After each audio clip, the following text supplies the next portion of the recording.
Como saben, estamos en una serie de sermones, La Gran Fortaleza, el Orgullo, y hoy vamos a concluir con esta serie de sermones. Y el texto bíblico que hemos utilizado es 2 Corintios 10, 4, 5, y hoy vamos a exponer bíblicamente la segunda sección del versículo 5.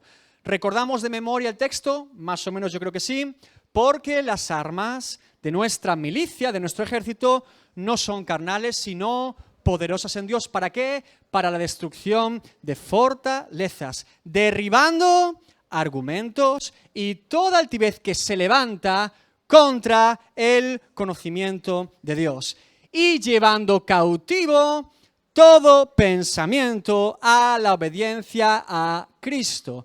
Y hoy nos quedamos con la segunda sección del versículo 5, y llevando cautivo todo pensamiento a la obediencia a Cristo. La primera frase que podemos destacar es «y llevando cautivo». Y la expresión griega utilizada por Pablo sigue siendo de ámbito militar. Podríamos traducir de manera más específica «y llevando preso o prisionero de guerra». Recuerden que les dije que en 2 Corintios 10, Pablo, de manera intencional e inspirado por el Espíritu Santo, está utilizando un lenguaje militar.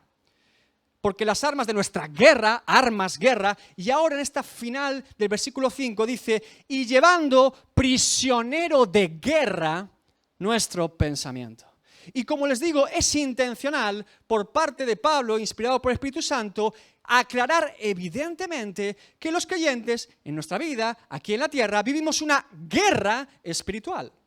Del mismo modo que si usted acude a la carta a los romanos, Pablo utiliza claramente un lenguaje jurídico para hablar de la justicia de Dios. Y en 2 Corintios 10, como les digo, todas las palabras griegas utilizadas enfocando y explicando esta guerra espiritual son de ámbito militar.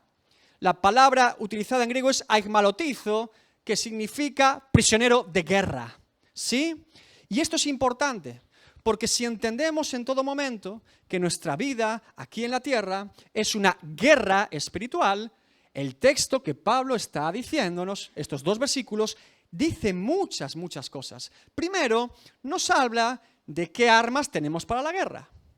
Que los creyentes tenemos armas para afrontar esa guerra o esa lucha que son espirituales. También nos dice y nos advierte que son armas poderosas en Dios y no en nuestra propia carne. ¿Y para qué es su uso? Para la destrucción de fortalezas. ¿Y cómo son efectivas cuando se usan? Porque derriban argumentos y toda altivez, todo orgullo.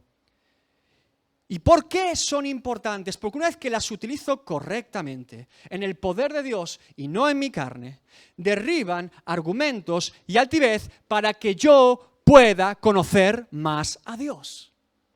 Esa es la línea que está trazando Pablo en solo 2 versículos. Y por último, como resultado de ese conflicto, de esa lucha espiritual, mi pensamiento es llevado prisionero de guerra, cautivo, como resultado de ese conflicto espiritual. Es decir, que las armas son utilizadas para derribar argumentos y altivez, que me llevan a conocer más a Dios. Y cuando yo conozco más a Dios, el resultado, la consecuencia de esa lucha es que mi pensamiento es llevado esclavo, cautivo, prisionero de esa guerra.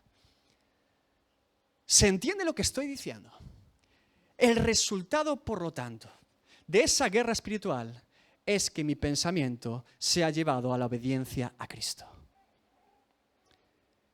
No es la acción de utilizar las armas, sino el resultado de utilizarlas, que mi pensamiento sea llevado a la obediencia a Cristo. Y llevando como preso de guerra todo pensamiento. No dice algún pensamiento, no dice la mayoría de pensamientos, tampoco dice los pensamientos que tengo en la iglesia. Dice todo pensamiento. Y cuando alguien es preso de guerra porque ha perdido y ha sido derrotado en una batalla, ningún preso quiere ser preso. Intentará huir de esa esclavitud o prisión. Pero lo que está diciendo Pablo es que cuando nuestro pensamiento es llevado cautivo, preso de guerra, a la obediencia a Cristo, no puede escapar. No se le permite huir, sino que está sometido, preso a la obediencia a Cristo. que cuanto más fuerte es esa cadena que tiene atado nuestro pensamiento como preso de guerra, más difícil será para dicho pensamiento huir. Y la muestra de que nuestro pensamiento es llevado cautivo es nuestra obediencia a Cristo. Que mi obediencia a Cristo refleja, revela si verdaderamente mi pensamiento ha sido llevado cautivo. Y llevando cautivo todo pensamiento a la obediencia a Cristo. Y fíjense, vamos a hacer un breve repaso de cómo los apóstoles y los escritores del Nuevo Testamento se anuncian cuando escriben una carta. El primer versículo, cómo ellos mismos dicen que son o lo que son. Romanos 1:1, apóstol Pablo dice, Pablo, siervo de Jesucristo, esclavo, doulos de Jesucristo, llamado a ser apóstol, enviado, apartado para el evangelio de Dios. La presentación de Pablo en su carta a los romanos es, yo, Pablo, esclavo de Cristo. Filipenses 1:1, Pablo y Timoteo, esclavos de Cristo, a todos los santos en Cristo Jesús que están en Filipos con los obispos y diáconos. Santiago 1:1, Santiago, esclavo de Dios y del Señor Jesucristo, a las 12 tribus que están en la dispersión salud. Segunda de Pedro 1:1, Simón Pedro, esclavo y enviado de Jesucristo, a los que habéis alcanzado por la justicia de nuestro Dios y Salvador Jesucristo una fe igualmente preciosa que la nuestra. Judas 1:1, Judas, esclavo de Jesucristo y hermano de Santiago, a los llamados santificados en Dios Padre y guardados en Jesucristo. ¿Se dan cuenta que en cada epístola escrita por estos hombres de Dios, el protagonista es Cristo? Y que ellos son esclavos de Cristo. Que esa es su presentación. Que la mayor dignidad que pueden reflejar a los demás es que son esclavos, siervos de Cristo. Y mis favoritos, primera de Juan 1:1. Lo que era desde el principio, lo que hemos oído, lo que hemos visto con nuestros ojos, lo que hemos contemplado y palparon nuestras manos tocante al verbo de vida. Juan ni se presenta. Es tan esclavo de Cristo que se le olvida quién es Él. Ni siquiera dice, hola, soy Juan. No. Directamente ya apunta a Cristo. Y no solamente lo hace en primera de Juan, lo hace en su evangelio también. Juan 1:1. En el principio era el verbo. Y el verbo era con Dios. Y el verbo era Dios. Está tan esclavo, cautivo su pensamiento a Cristo y a la obediencia a Cristo, que cuando va a escribir ni siquiera habla de sí mismo. Lo mismo ocurre con el escritor de Hebreos. Algunos creían durante mucho tiempo que quizá fuera Pablo apóstata, no diciendo o revelando que era él. Hoy en día eso es mucho más discutido por el propio contenido y algunos creen, como yo, el propio Lutero también lo creía, que es Apolos, otros que es Clemente de Roma, pero independientemente del autor, lo que tenemos claro es que el autor no dice nada, sino que apunta a Cristo. Hebreos 1:1-2, Dios, habiendo hablado muchas veces y de muchas maneras, en otro tiempo, a los padres por los profetas, en estos postreros días nos ha hablado por el Hijo Cristo, a quien constituyó heredero de todo y por quien asimismo hizo el universo, el cual siendo el resplandor de su gloria y la imagen misma de su sustancia, y quien sustenta todas las cosas con la palabra de su poder, habiendo efectuado la purificación de nuestros pecados por medio de sí mismo, se sentó a la diestra de la majestad en las alturas. Cristo, Cristo, Cristo, Cristo, Cristo. Esclavos, prisioneros de guerra. Su pensamiento no puede no decir Cristo. No pueden apuntar hacia otro lugar. Incluso cuando escriben a las iglesias, Cristo, Cristo, Cristo. Un esclavo no tiene derechos propios, no tiene posesiones propias, no tiene autoridad propia, no tiene honra propia, no tiene dignidad propia, sino que su Señor es quien tiene los derechos, posesiones, autoridad, honra y dignidad. Entendemos por qué estos dos versículos del apóstol Pablo fulminan cualquier intento de orgullo delante de Dios. Lo quiebran, lo destruyen. Porque si soy esclavo, no tengo dignidad propia, ni mérito propio, ni deseos propios, ni sueños propios, ni propiedades propias. No hay nada propio en mí, sino que soy propiedad de Cristo. llevar cautivo, preso de guerra, todo pensamiento a la obediencia a Cristo.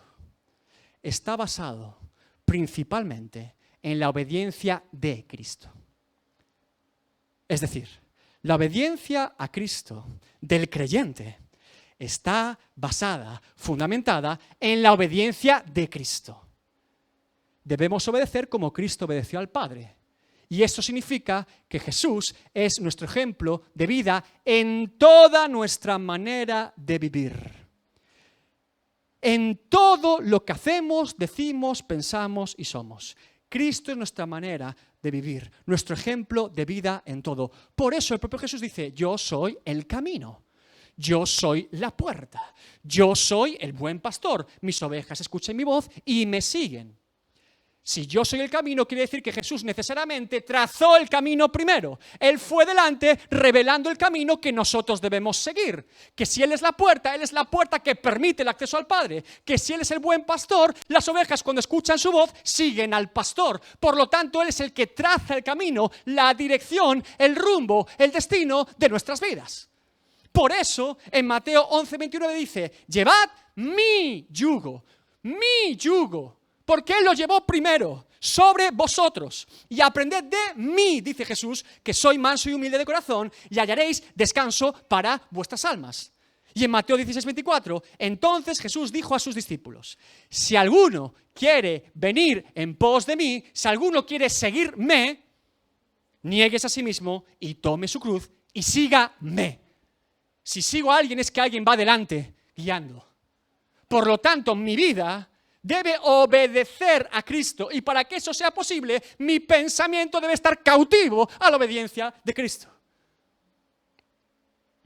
Cristo no pide nada que no haya hecho Él primero.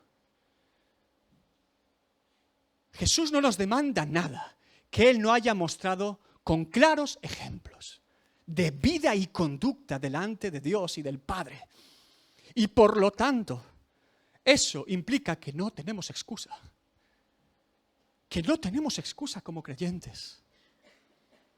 Podemos muchas veces confundir la obediencia de Cristo como un asunto particular en la cruz, que obedeció al Padre cuando fue a la cruz. No.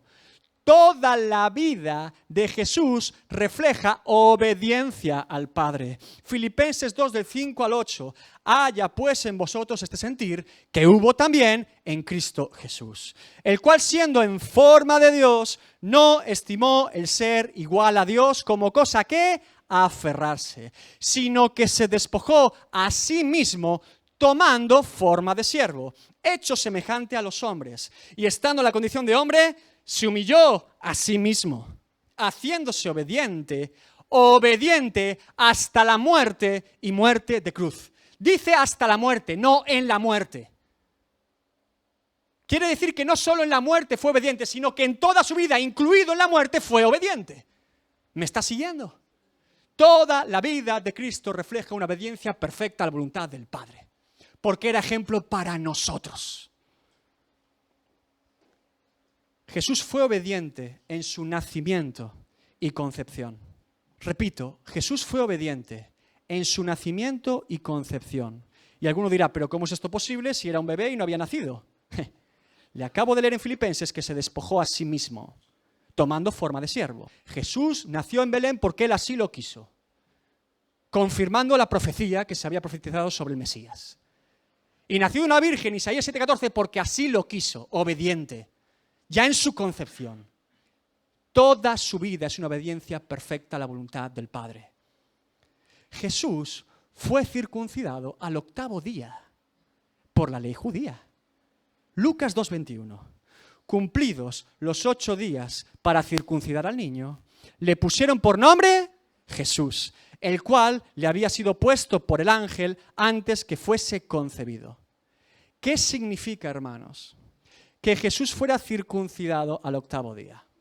¿Qué significa? Que Jesús vino a estar bajo la ley de Dios y cumplirla. ¿Me oyó?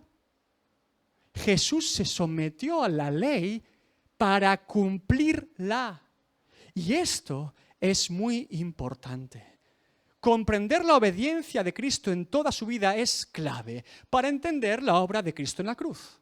Porque la semana pasada yo le hablé que el acto de la obra de Cristo en la cruz es un acto judicial de Dios. Y que Jesús fue nuestro sustituto. Por lo tanto, necesariamente el sustituto debía presentarse perfecto, santo, puro y sin mancha para poder sustituirnos. No es posible en una ley que el sustituto tenga la misma condición que el sustituido. No sería válida la sustitución. La ley de Dios no lo hubiera permitido. Y el juicio no hubiera sido satisfecho. Jesús se presentó perfecto, santo y puro, sin mancha, en el juicio de Dios, para presentarse del lado de la defensa, no del acusado, para ocupar nuestro lugar y que la justicia fuera satisfecha de Dios. El postrer Adán vino a hacer lo que el primer Adán no pudo.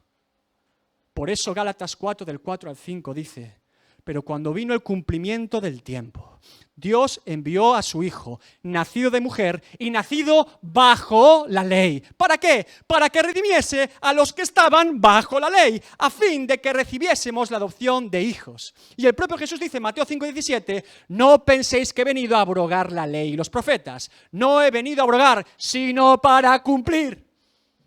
Perfecto en todo. Hablar en términos de la vida de Jesús con cierta frivolidad es una blasfemia.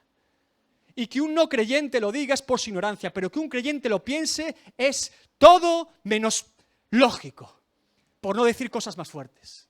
Es un error mayúsculo. Porque si yo pienso por un instante que bueno, la vida de Jesús no la tenemos toda completa en la Biblia, a lo mejor alguna cosa hizo de joven, no y no. Si yo creo eso, entonces no soy justificado. Porque la deuda no fue pagada. Porque la deuda no se paga con más deuda. Si usted tiene una multa, una sanción, porque ha infringido una ley humana, y le ponen 100.000 euros para pagar, y usted no tiene ese dinero, y viene alguien y dice, yo pago los 100.000 euros, pero resulta que en vez de pagar dice, no, yo es que tengo una deuda también de 20.000 con la justicia. La deuda no se paga con deuda. No hubiera sido satisfecha. Cristo necesariamente se presentó santo, perfecto, justo delante del Padre, en el juicio divino de Dios, y era necesario que así fuese. Si no, la justicia no hubiera sido satisfecha. Jesús es santo, perfecto y puro. Jesús venció al pecado, cumpliendo la ley de Dios por nosotros y clavándola en un madero. Colosenses 2, 13 al 15.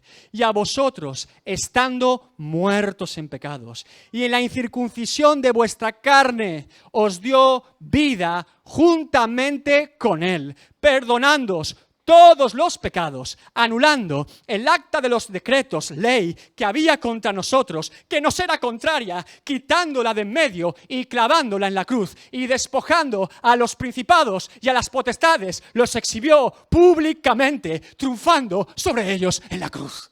¡Aleluya! Lo que el primer Adán no pudo, lo hizo el postrero. Hebreos 7, 26, 27. Porque tal sumo sacerdote, Jesucristo, nos convenía, santo, inocente, sin mancha, apartado de los pecadores y hecho más sublime que los cielos, que no tiene necesidad cada día, como aquellos sumos sacerdotes, de ofrecer primero sacrificios por sus propios pecados y luego por los del pueblo, porque esto lo hizo una vez para siempre, ofreciéndose a sí mismo. Y fue justo pago. Por eso el creyente está sujeto a la ley de Cristo, a la obediencia a Cristo. Gálatas 6:2, sobrellevad los unos las cargas de los otros y cumplid así la ley de Cristo. Obediencia a Cristo. Él cumplió la ley que nosotros no podíamos cumplir y ahora nos demanda la obediencia a Cristo. Por fe y por amor a Él. Así es la vida del creyente. Jesús fue obediente en todo momento al Padre. Y esta obediencia le implicó un gran sufrimiento. Juan 6:38. Porque he descendido del cielo, no para hacer mi voluntad, sino la voluntad del que me envió. Esta obediencia implicó a Cristo. No vamos a leer todos los versículos, pero se los voy a dar por si los quiere anotar. Esta obediencia implicó a Cristo. estar limitado a un cuerpo físico. Lucas 2:7 y Juan 12:21. El Santo Hijo de Dios, el Verbo, que lo creó todo, se sometió a un cuerpo físico. No solamente se sujetó a un cuerpo físico, sino que se sometió y se sujetó a necesidades físicas como el hambre, la sed y no tener un sitio cómodo donde dormir. Mateo 4:2, Marcos 11:12 y Juan 19:28. Estuvo sujeto a emociones humanas. Juan 11:35 y Juan 2:17, por obediencia. Dios permitió que Satanás lo tentara. Mateo 4:1. Tentado por una criatura despreciable, el Santo Hijo de Dios, por obediencia. No ser entendido por la gente. Mateo 13:13. No ser entendido por sus propios discípulos. Juan 12:16. Ser criticado por sus propios medio hermanos. Marcos 3:21. Ser acusado de tener demonio. Mateo 12:24. Y por obediencia soportó semejantes cosas. Convivir todo su ministerio con quien le iba a traicionar sabiéndolo. Y vivir toda su vida sabiendo que su destino no era una cruz. Por obediencia. Lucas 6:16. Escúcheme. En 2 de Samuel 11, el relato de David con Betsabé y Urías, el pecado terrible de David. Cada vez que leo ese capítulo se me revuelven las tripas. Algunos dicen que Jueces 19 es uno de los textos más terribles de la Biblia. Para mí, 2 de Samuel 11, sabiendo quién era David, es peor. En todo el relato David deja mucho que desear, pero hay un detalle que es terrible delante de Dios. Y es cuando David ya ha determinado que Urías muera en el frente de batalla. ¿Y qué hace David? Escribe una carta al general Joab para que lleven al frente a Urías, lo dejen solo y muera. Y David da esa carta, que es la sentencia de muerte al propio Urías para que la lleve. Y ese hombre, fiel a su rey y a Dios, lleva su propia sentencia de muerte para que lo maten. Sabiendo David que la fidelidad de Urías no iba a permitir abrir la carta. Y le da su sentencia de muerte en la mano para que la lleve, como un cordero llevado al matadero. Es terrible. ¿Qué falta de conducta es esta? ¿Qué alta traición al honor de un hombre fiel a él? Pero es que el caso de la obediencia de Cristo es muchísimo peor, porque Cristo sí lo sabía y obedeció igualmente. Convivió 3 años y medio con un hombre que sabía que lo iba a traicionar y comía de su plato y lo ungió para sanidad de enfermos y liberación de demonios. Y le daba la bolsa del ministerio para que la tuviera en su mano. Y aún le lavó los pies. ¿Qué obediencia es esta, Dios mío? Y la soportó. Fue blasfemado, Mateo 26:65. Fue insultado, escupido y avergonzado, desnudado, Mateo 26:67 y Marcos 15:29. Sufrió el castigo físico de los azotes y de la cruz, Mateo 27:31 y Juan 19:18. Y cargó todo nuestro pecado, 2 de Corintios 5:21. Y si queremos el resumen completo de la obediencia de Cristo, leamos el capítulo 53 de Isaías, que no solo habla de la cruz, habla de toda la vida de Jesús, respirando nuestro aire, soportando todo lo que el mundo proponía. El Santo Hijo de Dios, por obediencia a la voluntad del Padre. Mi pregunta es sincera. Si nuestro Señor, nuestro dueño, nuestro Rey, fue tratado así por su obediencia al Padre, ¿qué esperamos los esclavos? ¿Qué creemos que es la vida cristiana? No nos damos cuenta todavía que la vida que propone el mundo es totalmente contraria a la vida que propone la Biblia. Que es incompatible. Juan 15, 19, 21. Si fuerais del mundo, el mundo amaría lo suyo. Si el mundo me ama, ¿de dónde soy? Pero porque no sois del mundo, antes yo os elegí del mundo, Por eso el mundo os aborrece. Acordaos de la palabra que yo os he dicho. El siervo, el esclavo, no es mayor que su señor. Si a mí me han perseguido, también a vosotros os perseguirán. Si han guardado mi palabra, también guardarán la vuestra. Mas todo esto os harán por causa de mi nombre, porque no conocen al que me ha enviado. Nuestra obediencia a Cristo está basada en la obediencia de Cristo. Y si nuestro pensamiento no es llevado preso de guerra, será imposible entonces. La santificación del creyente revela una correcta justificación del creyente. Una correcta justificación produce de manera inevitable una correcta santificación. La santificación es el camino de madurez y crecimiento del creyente.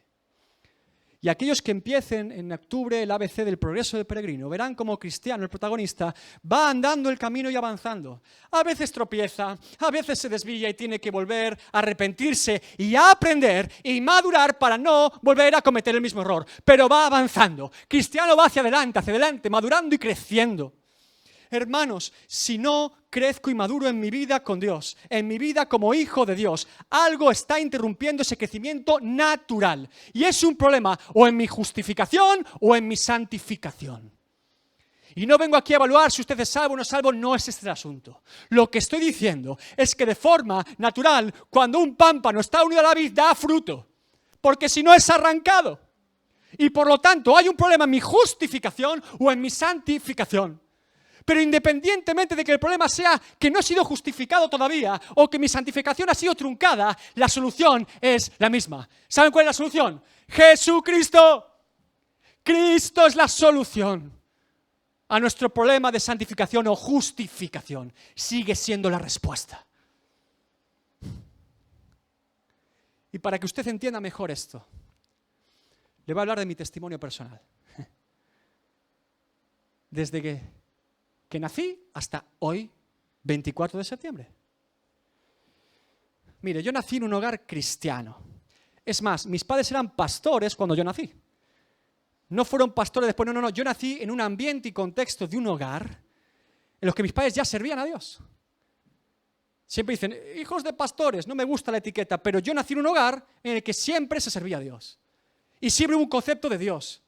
Y desde niño yo no puedo recordar un solo día en mi vida que no tuviera un concepto de que Dios es real. Pero eso no me salva. Mi conocimiento acerca de Dios no me salva. Mi encuentro con Cristo sí. Y a la edad de 12 años, podría decir objetivamente y desde un punto de vista desde fuera que era un niño por encima de la media. Sacaba mejores notas, me comportaba mejor, incluso empezaba a servir en la iglesia. Cualquiera que me viera diría, qué bendición de hijos tienen los pastores. La verdad que se portan muy bien. La verdad que reflejan cómo han sido instruidos en el camino del evangelio y la palabra. Por encima de la media, así me sentí y creía yo que era. Pero un día con 12 años, el Espíritu Santo tocó mi corazón y mi vida. Y me puso en mi sitio. Y trajo convicción de pecado, justicia y juicio. Porque yo miraba a los demás, incluso a los adultos, diciendo, ¿qué cosas terribles hacen? ¿Qué cosas terribles dicen? No están a la altura de Dios. Y Dios me dijo, ¿y tú quién te crees que eres? Y me sentí un pecador y un cobarde. Porque Dios me reveló que yo no hacía las cosas porque no me atrevía, no porque no estuviera dispuesto a hacerlas o quisiera. O sea, no pecaba, creía yo, porque no lo practicaba, pero en mi pensamiento y deseo estaba hacerlo. Era un cobarde y un pecador. Y Dios me puso en mi sitio. Y con 12 años me reconocí pecador delante de Dios. Y me acuerdo perfectamente del día y el momento, un viernes, en la iglesia de Santiago. Y seguro desde fuera algunos dijeron, ¡ay, este chico llorando a Dios, qué bonito! Estaba destrozado por la carga y peso de la presencia de Dios en mi vida, confrontándome. Y fue Dios quien hizo esa obra en mí. Ningún mérito había en mí. Iba torcido como todo ser humano nace y va torcido lejos de Dios. Y Dios tocó mi vida con 12 años. Y durante un tiempo, año y medio, yo iba flotando. Iba en una presencia, iba en una nube, iba avivado. Y Dios me guardó y me preparó para muchas cosas. Sí. y todo armonizaba. Y la vida tenía un propósito real, una melodía celestial sonaba constantemente en mi pensamiento y en mi vida. Pero llegó mi etapa de juventud. Y no es una cuestión de hormonas, es una cuestión de orgullo. Porque el joven se cree más mayor de lo que es, más listo de lo que es y más capaz de lo que es. Y poco a poco mi vida se fue alejando de esa intimidad con Dios. La melodía empezó a dejar de sonar. Y no me fui al mundo ni apostaté de mi fe, no. Yo seguí toda mi vida en la iglesia, pero no era lo mismo. Faltaba algo, se me había perdido una pieza del puzzle y algo no encajaba. Y llegué a la edad adulta, 18 años, me casé con 23. En noviembre hacemos 11 años de casado con Nayara. Y puedo decirle que mi matrimonio no siempre ha sido el mejor testimonio y ejemplo de un hombre de Dios. No cosas graves que a veces los seres humanos y los creyentes juzgamos cosas graves como, hizo... Hermano, en el corazón está el problema, no en el exterior. Y en ese tiempo, yo no fui el sacerdote de mi casa. Y el deterioro espiritual de mi mujer fue mi responsabilidad como varón. Mi responsabilidad. Y después de la pandemia, quizás ya hastiados y cansados de lo que propone este mundo como cosas lícitas para el creyente, quizá la televisión, quizá el cine, quizá el deporte, quizá lo que usted quiera, pero que nos quita gran cantidad de tiempo que deberíamos dedicar a Dios. Ya cansados, hastiados, aburridos de todo esto. Y Dios lo sabe por las muchas oraciones de mi mujer en el secreto, por mí y por esa casa. Le puedo decir que hace 1 año y medio aproximadamente, el Espíritu Santo visitó el hogar. Y la paloma se posó allí. No se podía dormir. No se podía estar en pie sin que su presencia y su convicción vinieran a nuestras vidas. No se podía estar sin una alabanza a Dios, sin leer la palabra. No se podía. Por la fuerte presencia y carga del Espíritu Santo en ese lugar. Oh, Dios mío. Y después de muchos años, la melodía que había dejado de sonar, la tecla que había dejado de ser tocada, la pieza que faltaba, volvió a su lugar. ¿Y saben cuál es esa pieza? Cristo, Cristo, Cristo, Cristo. Porque siempre se trató de Él, aunque lo hayamos olvidado. Hermanos, el problema del creyente moderno no es la economía, siempre ha habido crisis económicas. No es la guerra de Ucrania, siempre ha habido guerras. No es la moral y ética, siempre el hombre ha pecado. No es la modernidad de la tecnología. El problema principal de la iglesia actual es que Cristo no es el centro de nuestras vidas. Que no somos cristocéntricos. Que no ocupa el lugar prominente en nuestras vidas. Y nada funciona entonces.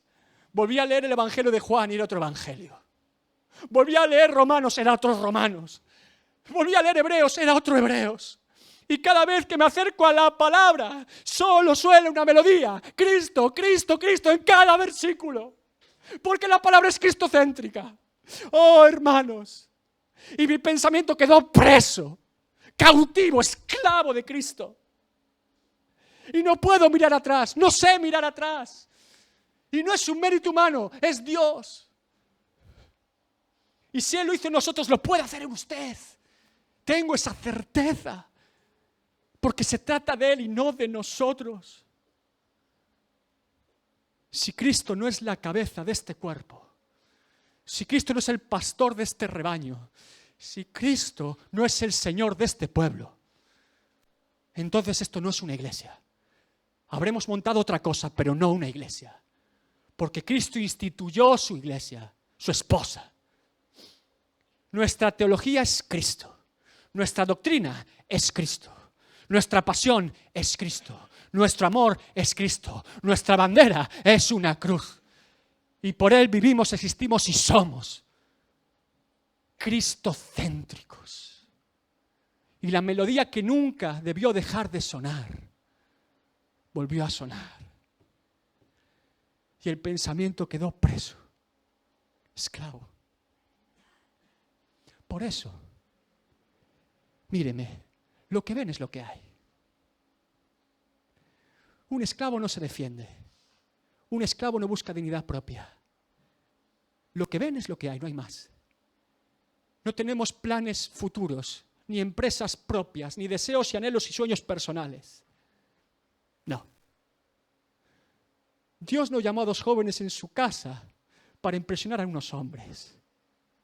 Simplemente por la gracia y misericordia de Dios, Dios llegó a ese lugar para que seamos una voz más, como muchas otras, que puedan decir lo siguiente: preparad camino a Jehová, preparad camino al Rey, enderezad senda en la soledad. Todo valle sea alzado y bájese todo monte, y lo torcido sea enderezado y lo arrugado allanado, porque todo ojo verá la gloria de Dios, porque la boca de Dios ha hablado. Preparen camino al Rey, preparen un camino real a Cristo.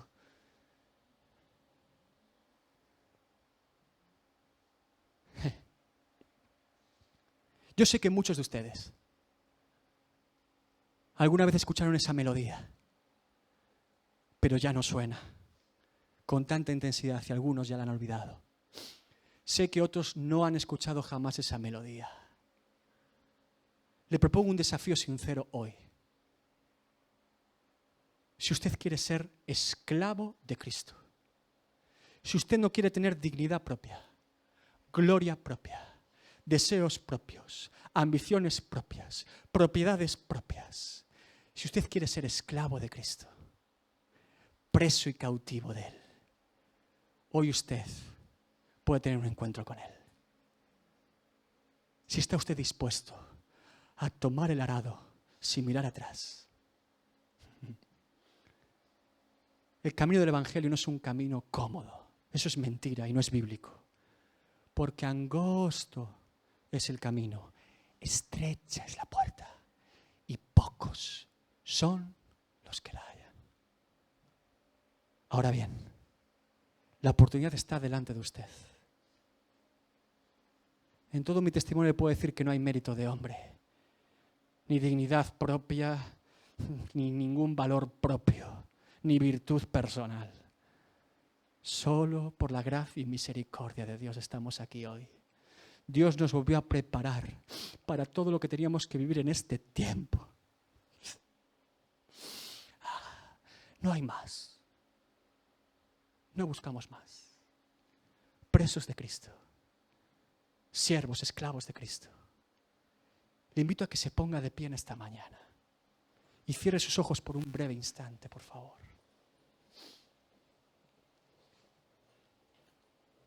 Oh Señor.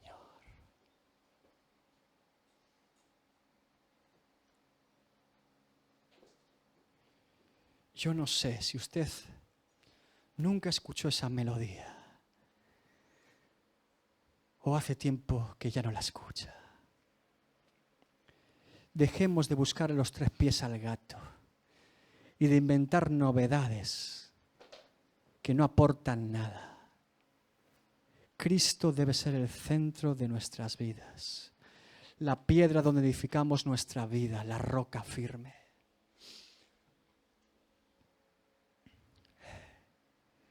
Le estoy diciendo que hoy usted puede volver a escuchar el eco de la voz de Dios en su interior. Un eco que retumbe en todo su ser y que diga: Cristo, Cristo, Cristo, Cristo. Por Él, para Él y en Él. Aleluya. Si usted quiere comprometerse con Cristo por primera vez, o usted quiere volver a escuchar esa melodía que nunca debió dejar de ser escuchada en su vida, hoy usted tiene una oportunidad delante de Dios.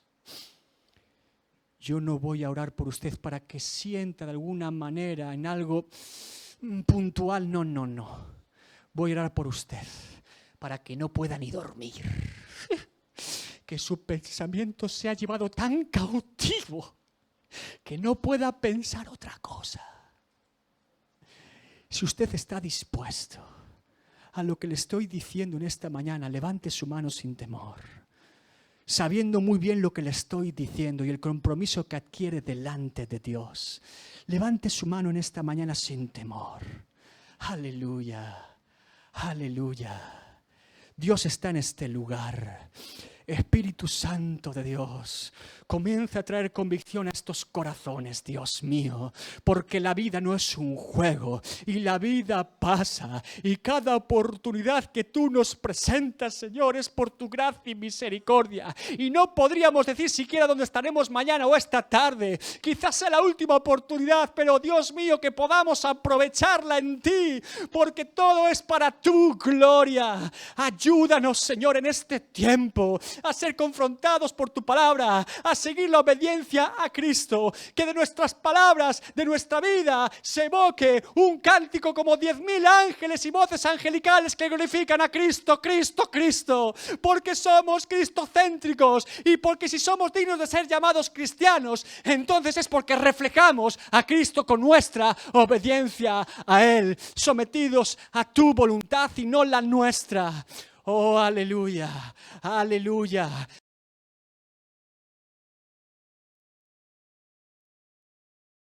Siempre a Él la gloria es, por siempre exaltado es, por siempre eres digno, vivo está. Vivo está,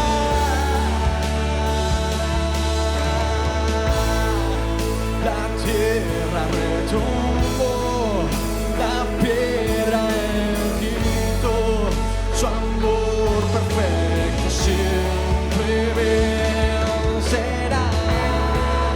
El Rey resucitó, la muerte derrotó, ganando la